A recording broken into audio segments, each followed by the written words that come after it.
The door flew open before she could scream. A gloved hand shot inside the car. A masked man grabbed Emily Whitmore by the wrist and yanked hard. She slammed against the seat, gasping, her birthday dress twisting around her legs as she fought back with everything her 14-year-old body had. "Don't make a sound," the man hissed. "Don't make a sound." And just across the street, crouched beneath a flickering orange street lamp, a homeless boy saw everything. He had nowhere to be, nothing to protect, nothing to lose. And yet, without a single moment of hesitation, he ran straight toward the danger. What happened in the next 60 seconds would shake an entire city, change 4 lives forever, and reveal a truth so powerful that even the most powerful man in the country would be brought to his knees, not by money, not by power, but by the courage of a child the world had long forgotten existed. Before we dive deeper into this story, let us know in the comments where you're watching from. We'd love to hear from you. And if you're new here, click that subscribe button right now so you never miss any of our upcoming videos. Stories like this one, we tell them every single week. You don't want to miss what's coming next. To understand the miracle of that cold night, you first have to understand who Marcus really was.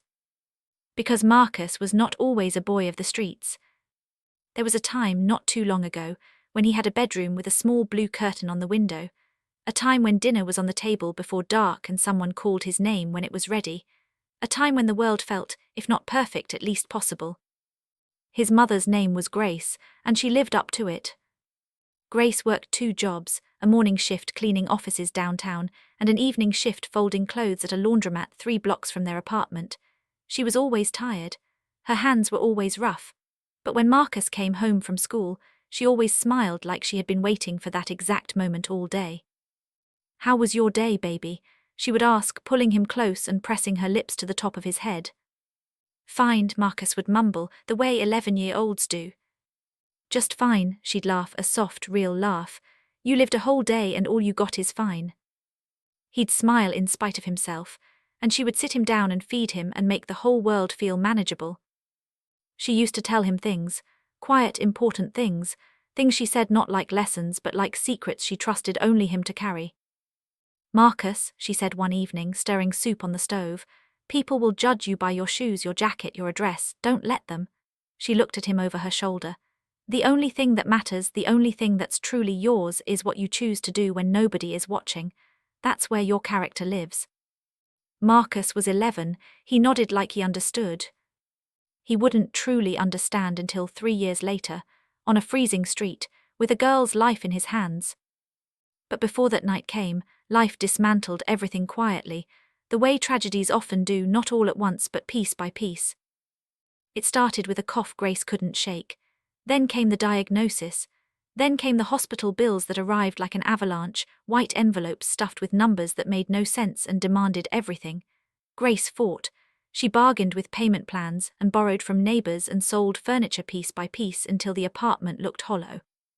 But it wasn't enough. The eviction notice came on a Tuesday. Marcus came home from school to find their things in black garbage bags by the door and his mother, sitting on the front step with her hands folded in her lap, staring at nothing. "Mom," his voice broke on the single syllable. She looked up, her eyes were red but dry. She had already cried every tear she had. "We're going to be okay," she whispered. "I promise you we are going to be okay." But Grace was wrong. She passed away 4 months later in a county hospital bed, with Marcus holding her hand and a nurse standing quietly by the door because she could not bear to leave the boy alone. Grace was 34 years old. Marcus was 11. And just like that, he was alone in the world. The system tried. A foster placement fell through. A group home didn't work out. Marcus, who had always been quiet and self-contained, grew quieter still. He learned to navigate shelters and soup kitchens. He learned which corners were safe and which weren't. He learned that certain adults would look straight through a child in dirty clothes as though he didn't exist at all. But he also learned something else. He learned that kindness didn't require resources. When an elderly man dropped his groceries near the shelter, Marcus picked up every can and carried the bags 3 blocks to his door without being asked. When a younger kid at the shelter cried himself to sleep, Marcus would sit beside him in the dark and say nothing, just stay there close, so the boy wouldn't feel alone. He didn't do these things for praise. Nobody was watching, nobody clapped. He did them because his mother's voice lived inside his chest, because he had made a silent promise to her on the night she died, that he would be worth the love she gave him. Every evening, when the shelter curfew hadn't closed the doors yet, Marcus would walk to the edge of a nice block downtown. He wasn't sure why. Maybe it was the warmth of the restaurant lights. Maybe it was the sound of music drifting through the glass. Maybe it was simply the flickering orange street lamp on the corner, the one consistent, reliable light in his unpredictable world. He would sit beneath it, pull his thin jacket tight, watch the city move. And on that particular night, the night that would change everything, that habit placed him exactly where fate needed him. Daniel Whitmore had not made a reservation. He didn't need to. The maitre d' at La Fontaine had his number memorized. His usual table was always available, corner booth, north side, away from the window. He preferred it that way. Privacy was a currency Daniel had learned to spend carefully. At 51, Daniel Whitmore was the kind of man who commanded rooms without trying. His company, Whitmore Capital, had stakes in real estate, infrastructure and technology across 4 continents. Forbes had listed him 3 years running. His face appeared in business magazines beside words like visionary and relentless. But tonight none of that mattered. Tonight was Emily's birthday. Emily was 14, and somehow, despite everything Daniel had given her, despite the tutors and the travel and the best schools money could access, she had grown up to be shockingly, almost stubbornly good. She asked questions that made adults uncomfortable. She donated her birthday money to animal shelters. She once convinced Daniel to stop and buy food for a man they passed on the street. And when Daniel handed over the bag, Emily was the one who crouched down and asked the man his name. The man's name was Terence. Emily remembered it for weeks. Daniel admired her more than he ever said out loud. Dinner was perfect. Steak for him, pasta for her, and a small chocolate cake the restaurant brought out with a single candle because Emily had specifically said, "No big fuss, Dad, please." "You're getting old," Daniel teased, watching the candlelight dance in her eyes. "I'm 14, she said flatly. "Ancient," he agreed, and they both laughed, easy, real laughter, the kind that had been rarer since her mother left, the kind that reminded Daniel why, no matter how many deals he closed, this was the only one that truly counted. Then his phone buzzed.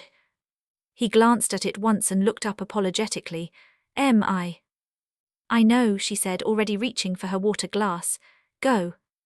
"It's just..." "Dad," she gave him a look that was half exasperation, half love. "I'm 14, not 4. Go handle it, I'll be fine in the car." He kissed the top of her head, signaled to Raymond, his driver, to take Emily to the car and stay with her. Raymond nodded and escorted Emily outside, while Daniel pressed the phone to his ear and paced toward the back of the restaurant. What Daniel didn't know was that one of the restaurant's catering staff had locked themselves out of the service entrance and had asked Raymond, quietly, quickly, to help for just a moment. Raymond glanced at the car. Emily was sitting in the back seat, scrolling through her phone, perfectly safe. It'll be 30 seconds, he thought. He was gone less than 2 minutes. But 2 minutes was an eternity. Emily didn't notice the men at first. She was texting her friend, laughing at a meme, the soft leather seat warm around her. The restaurant light glowed against the car window. She could hear faint music from somewhere down the block. Then she heard the door handle. She looked up. A masked face filled the window. Her heart stopped. Before she could think, the door was wrenched open, and a hand seized her wrist, rough, powerful, purposeful. Out the man snapped, "Now quiet." "Let go." I said quiet. He pulled harder, and Emily's phone clattered to the floor of the car. She grabbed the headrest with her free hand, digging her fingers in, twisting, fighting with a desperation that surprised even her. The second man stood behind the first, scanning the street. His head moved like a machine, left, right, professional, patient. The street was empty. Or so they thought. Marcus had been watching from the moment the 2 figures emerged from the alley. He noticed things other people missed. Living on the streets had given him a permanent, involuntary alertness. He read body language the way some kids read textbooks, and everything about these 2 men screamed wrong. The way they moved tight to the buildings, low, deliberate. The way they paused before approaching the car. The way one of them reached beneath his jacket. Marcus stood up slowly from the curb, his thin jacket crinkled in the cold. His heart was hammering, but his mind was strangely clear. He knew what was happening. He knew he was a 13-year-old boy with no phone, no weapon, and no authority. He also knew there was a girl in that car. He heard his mother's voice, not as a memory, as a presence, warm and certain in the middle of his chest. What you choose to do when nobody is watching. Nobody was watching. The street lamp flickered above him. Marcus looked left, looked right, spotted a row of metal trash cans by the curb 20 feet away. And then he ran. The crash was enormous. Marcus sent the metal trash can lid spinning across the pavement with both hands, the sound ripping through the silent street like a gunshot, a grinding, clanging metallic shriek that bounced off every building and swallowed the whole block. Both men spun around. Emily gasped and scrambled backward inside the car. The first man's grip loosened. Marcus stood in the middle of the street, 12 feet away, thin and breathless, and he opened his lungs and screamed at the top of his voice. "Police, hey police, they're over here, police." For one frozen second, nobody moved. The second man's eyes locked onto Marcus. They were dark, cold, calculating. "It's a kid," he said flatly. "A kid with a big mouth," the first man muttered, already stepping away from the car. He came for Marcus fast. Marcus ran. He ran like he had been training for this specific moment for 2 years without knowing it.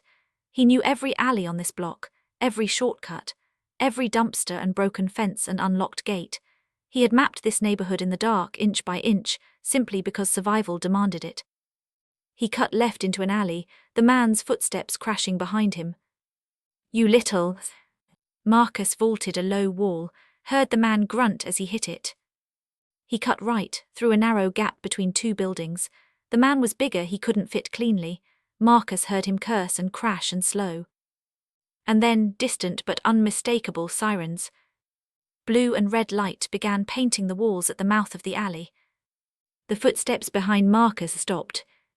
He pressed himself against a cold brick wall, chest heaving, and listened. More sirens. Voices shouting. Then silence. He slid down the wall until he was sitting on the damp ground, knees pulled to his chest, shaking so hard his teeth knocked together. Not from cold, from everything. He didn't know if the girl was safe. He didn't know if they caught the men. He didn't know anything. He knew only that he had tried. And slowly, very slowly, his shaking stopped. He pulled his knees tighter, rested his chin on them. "Okay, Mom," he whispered to no one. "Okay." If you're still watching up to this point, type "I'm still here" in the comments right now. It means everything that you're with us on this journey. And if you haven't subscribed yet, now is the time. Hit that button and join thousands of people who believe that real stories, told with heart, can change how we see the world. The restaurant emptied fast when the sirens converged. Daniel Whitmore burst through the front door to find 3 police cruisers, 2 officers with Emily wrapped in a foil blanket, and Raymond standing against the car looking like a man who understood he had made a catastrophic error. "Emily," Daniel crossed the distance in 3 strides and gathered his daughter in his arms so hard she made a small sound. "Emily, Emily, are you?" "I'm okay, Dad." Her voice was muffled against his shoulder. "I'm okay, they didn't, I'm okay." He held her for a long time, long enough that the officers waited respectfully without interrupting. When he finally pulled back, his hands moved to her face, her arms, checking her the way parents check, not trusting words, needing to see with his own eyes. "What happened?" he asked. "Someone helped me," Emily's voice steadied. "Someone, I don't know who. There was a crash and someone started yelling and they ran and then the sirens." One of the officers stepped forward. "Mr. Whitmore, we've reviewed initial witness accounts.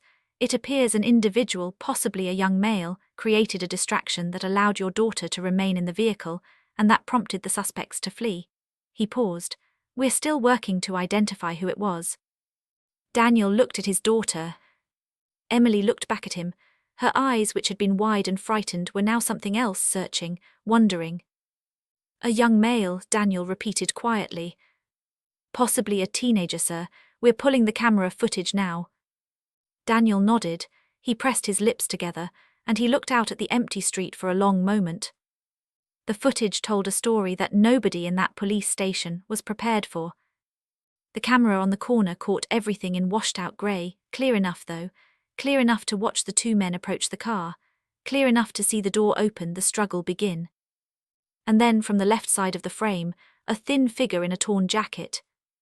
The watch commander leaned toward the screen. There, he said softly.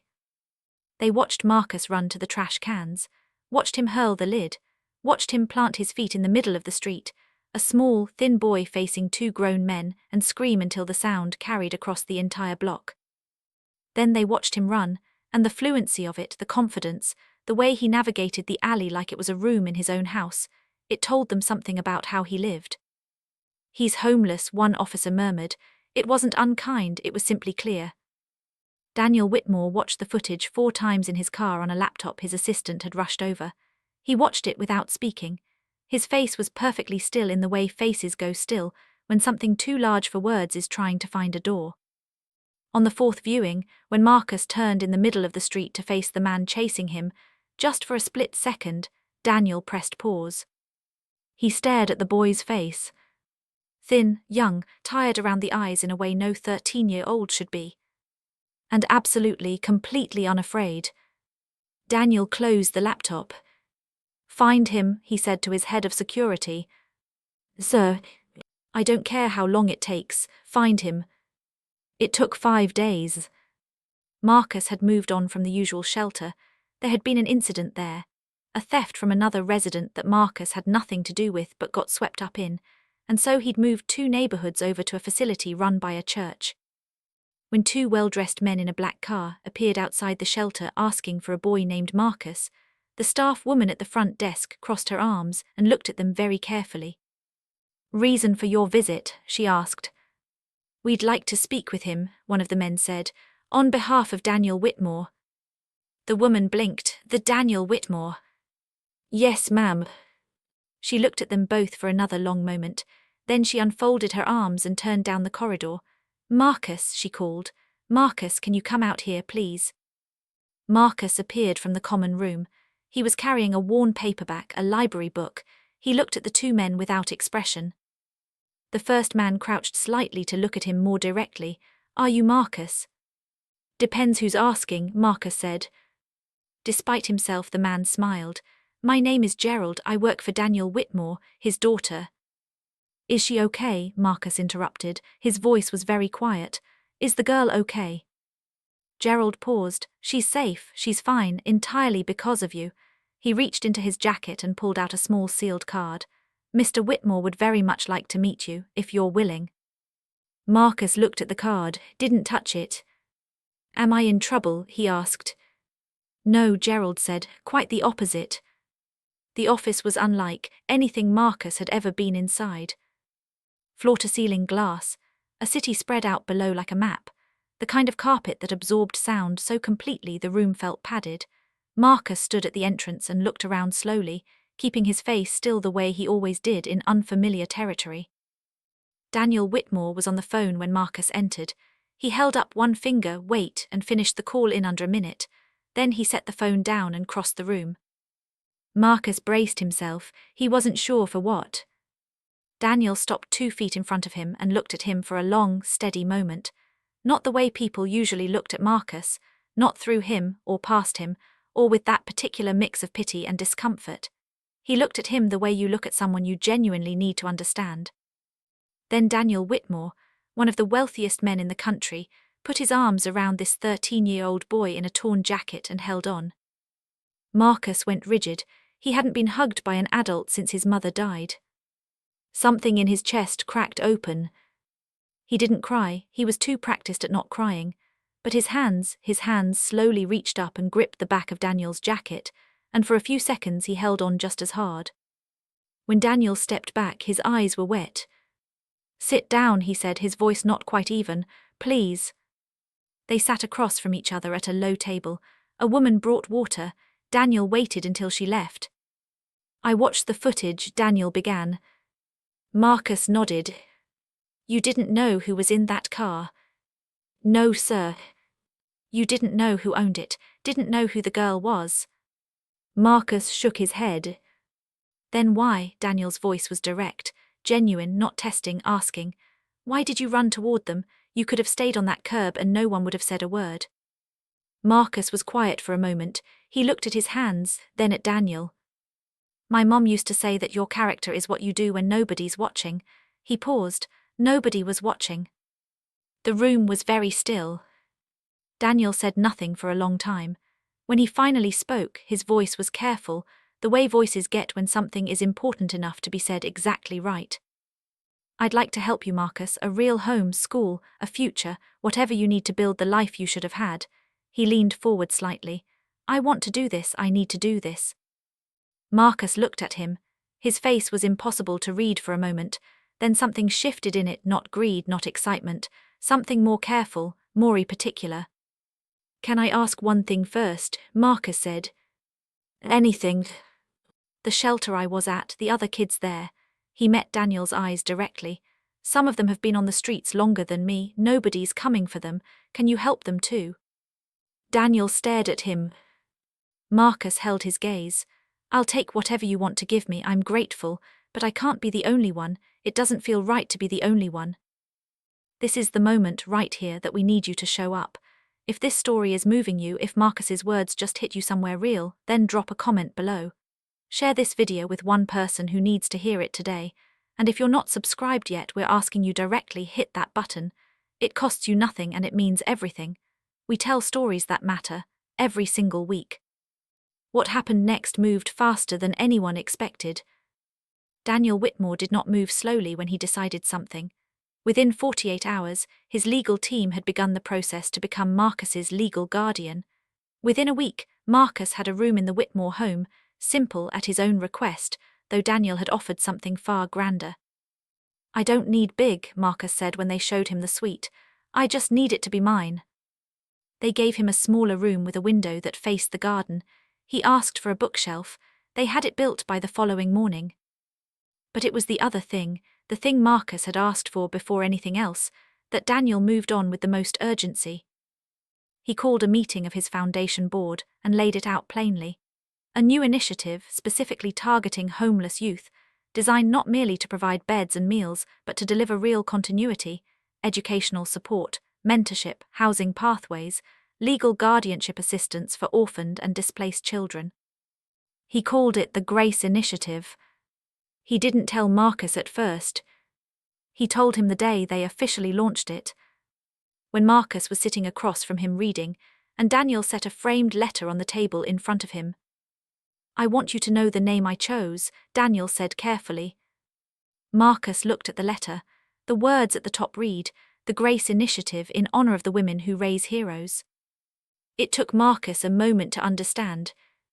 When he did, when the name landed fully, when he understood what Daniel had seen without being told, something gave way in his face that had not given way in 2 years.